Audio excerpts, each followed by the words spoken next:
In the summer of 2021, just days before her 24th birthday, Megan Newborough left her family home for what seemed like an ordinary Friday evening. She told her mother she was going out for a simple walk with someone she trusted, but Megan never came back.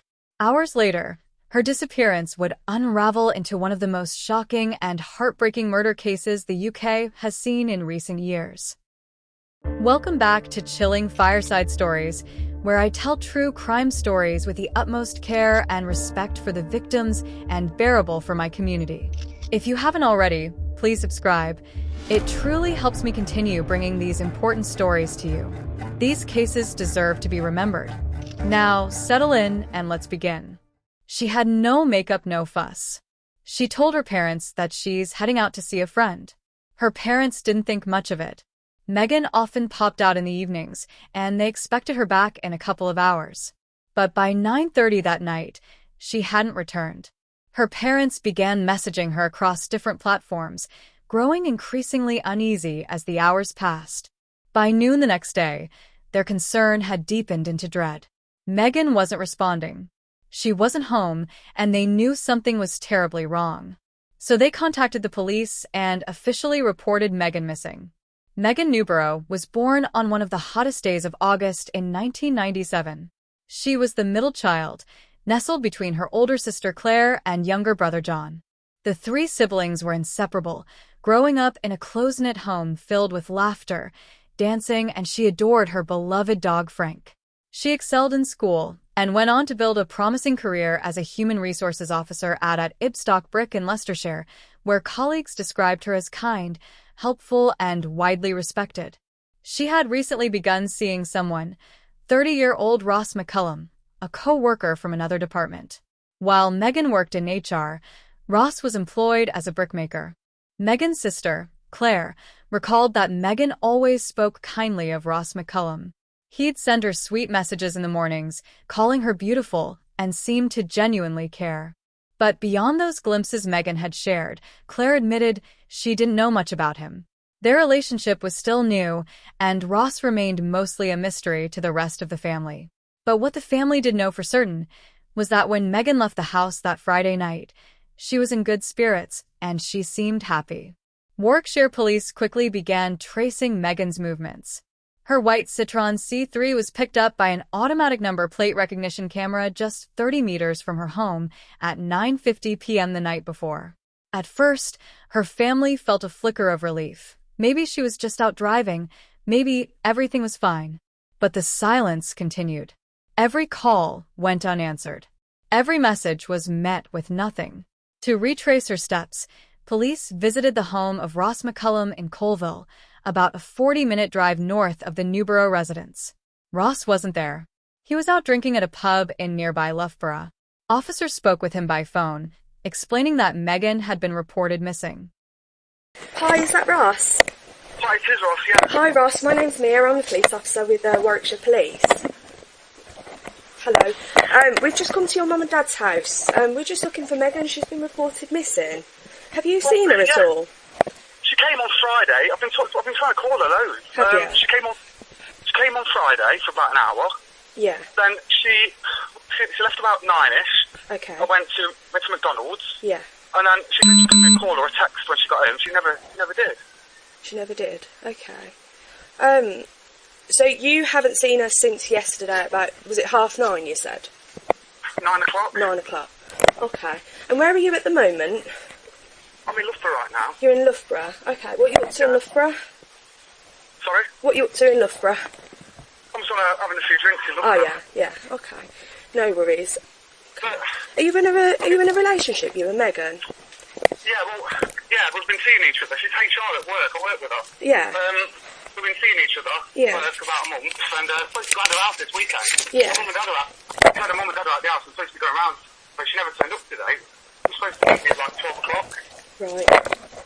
And did she say anything of where she might be going or where she might be? All she said was she was going to go to. She's like going to McDonald's on the way home to get like a vanilla milkshake. Yeah. That's it. And she didn't say where she'd be going today. All she said is that she'd meet you. Well, no, she said she couldn't stop mine. She was going to stop last night around 9, but she said she couldn't. So she said that she couldn't stop last night. Did she say why she couldn't stop?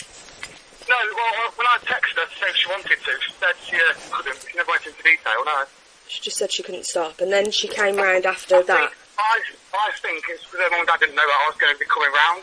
Okay. And I don't think she wanted them to know. Okay. Have you not heard anything from her at all? Nothing at all. I've sent her about, it sounds really creepy, I've sent her about 15 WhatsApp messages.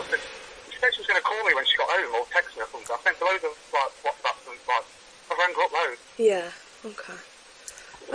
Yeah, you're obviously worried about her. Yeah.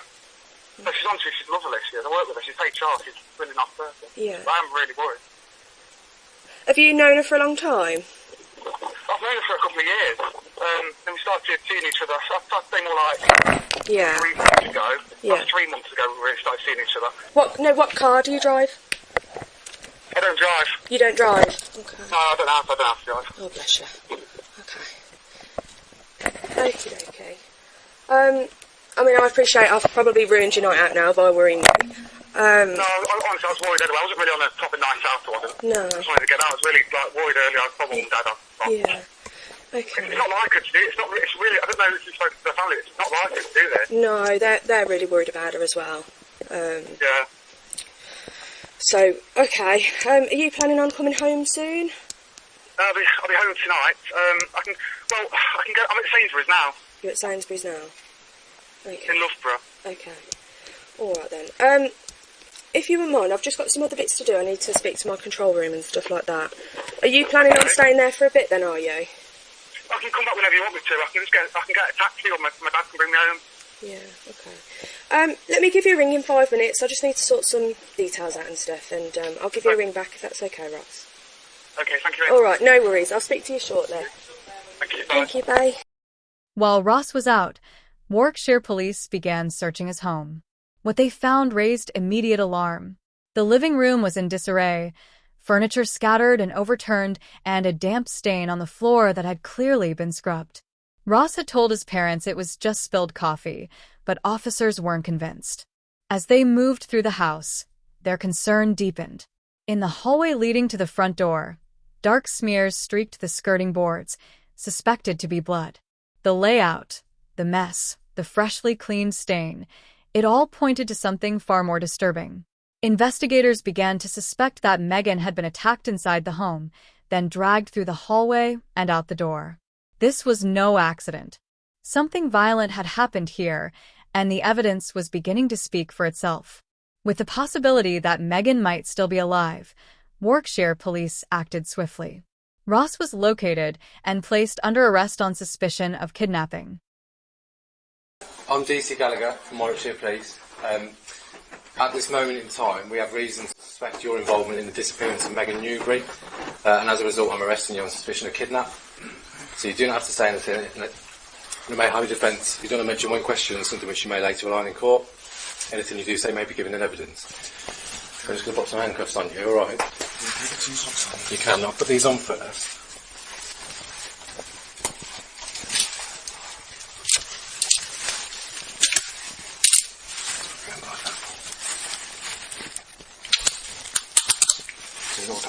Yeah, that's fine, no worries.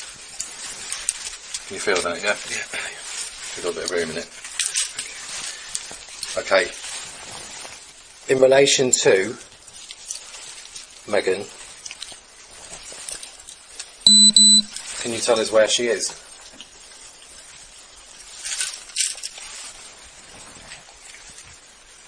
You got something in your ear? What is it? Okay. Ross, in relation to Megan, can you tell us where she is? Say again. Talk down the police station. Can you tell us here, just quietly? Woodhouse Eaves. What is that? Near Loughborough. What is it though? What kind of location is it?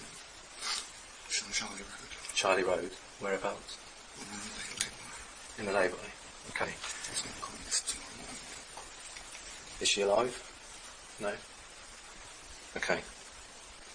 Right, do you want to come with us? Yeah. While being arrested, Ross quietly revealed Megan's location and confirmed she was no longer alive. That night, Police Constable Wright was dispatched to search the area Ross had described. Charlie Road was a narrow country lane, bordered by an old stone wall and thick overgrown greenery. Joined by Leicestershire officers and a helicopter scanning the area by spotlight, Wright began combing through the brush. About 100 yards from the road, he noticed a patch of grass that looked disturbed. Beyond it, tangled brambles and bracken had been pushed aside.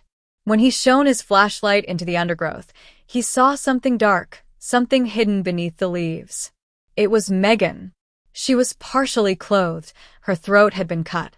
But the post-mortem revealed that her actual cause of death was strangulation. The wounds to her neck, 14 in total, had been inflicted after she had already died. Megan had been just 4 days away from her 24th birthday. Around 2 on Sunday morning, police located Megan's car. Blood matching hers was found on the passenger seat and exterior. Nearby, a glove was recovered. Testing confirmed it contained DNA from both Megan and Ross. Though Ross didn't hold a driver's license, he had used Megan's Citroën to transport her body to the remote location and attempt to dispose of evidence. Her phone was later discovered in dense undergrowth off Hermitage Road, near the village of Whitwick, just a mile from Ross's home. It was on the route to where Megan's body had been found. In the weeks leading up to her death, Megan had exchanged more than 3,500 messages with Ross. Many of them revealed his deep insecurities, including struggles with impotence, which he attributed to medication prescribed for mental health issues. But beneath those confessions was a darkness Megan couldn't have foreseen.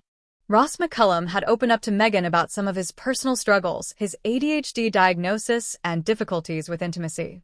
Despite that vulnerability, their relationship quickly took on a sexual tone. But as time went on, the messages Ross sent became more intense and increasingly aggressive.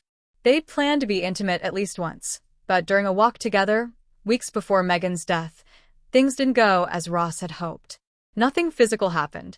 Still, Megan stayed kind and supportive. Their next meeting was set for Ross's home in Colville. Using GPS data from Megan's phone, investigators were able to piece together her final movements. Her device showed she arrived at Ross's house at 9:04 p.m. But after the murder, Ross made a critical mistake. He didn't turn off her phone before throwing it into a hedge near a public footpath. Then he made another stop.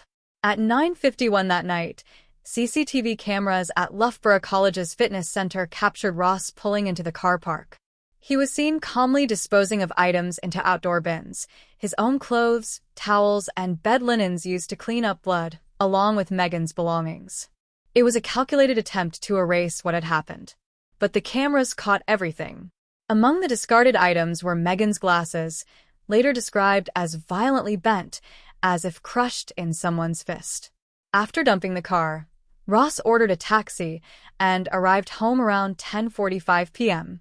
But perhaps the most disturbing detail came when investigators aligned Ross's phone activity with the timeline of the crime. As he was disposing of Megan's body, lifting her over a 4-foot stone wall into thick brambles, he sent her a message. "You're amazing." Minutes later, another. "Did you get home okay, baby?" Back at home, just after 11 p.m., Ross searched Google for "How to tell a girl you love her." 9 minutes later, he left a voicemail on Megan's phone. 27 p.m. on Friday, the 6th of August. Help, babe, it's Ross. I'm just worried about you. I haven't rang back.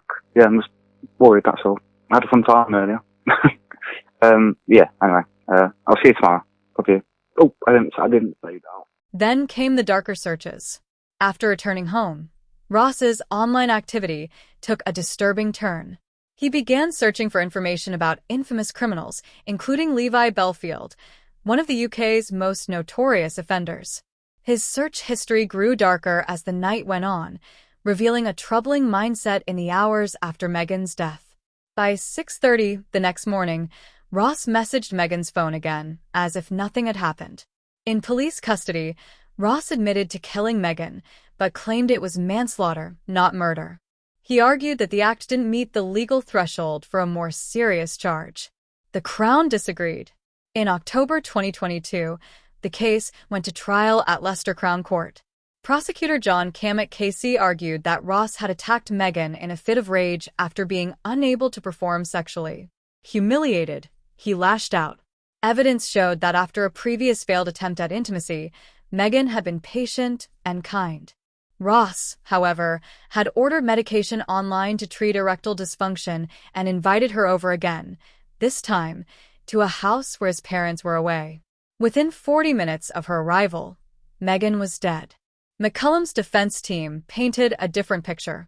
Witnesses testified that Ross had confided in them about childhood abuse, including a shocking claim that one of his abusers was Stephen Beedman, the convicted murderer of 15-year-old Kaylee Haywood, whose case had shaken the nation. Beedman, who died in prison years later, had been the subject of an award-winning documentary on online grooming and violence against young women. Ross claimed that Megan's attempt to touch him intimately triggered a PTSD episode linked to that past trauma. He told the jury that Megan had been one of the few people he felt safe with, someone who listened, hugged him, and never judged. He insisted he hadn't been angry with her, saying, "She never did anything to make me want to hurt her." But the jury saw through the narrative. After a 6-week trial, it took less than 90 minutes for the jury to convict Ross McCullum of murder. Megan's family wept as Judge Philip Head Casey handed down the sentence: life in prison, with a minimum of 23 years before parole could even be considered. Megan's brother spoke of the unbearable pain of sitting through the trial, listening to the web of lies spun by someone Megan had trusted. Her body had been recovered. It's a feeling I wouldn't wish upon anyone. It's not a day that goes by where we aren't expecting her to walk back through the front door. We're a very close family, of which Megan was the glue that held us together. Our lives have been torn apart through this loss. I know how difficult it's been for my parents and sister to sit at court every day, listening to the web of lies spun by someone Megan not only knew, but whom she trusted, someone who clearly had no love for her at all. We're the ones now serving a life sentence. No amount of time in prison can bring Megan back. We have to carry on with our lives as best as we can, but Megan will never leave our thoughts. Megan had once made a list of dreams. One of them was to run a marathon. That November, more than 50 family members and friends came together for a 5K park run in her honor, raising over £3,000 for the White Ribbon Charity, which works to end violence against women and girls. Together, they ran the distance of a full marathon, just as Megan had hoped to do. Donations at her funeral supported the dog's trust, a cause close to her heart. And in her memory, the family established the Megan Newborough Foundation, dedicated to continuing the work she cared about most, protecting others, spreading kindness, and making the world a little safer.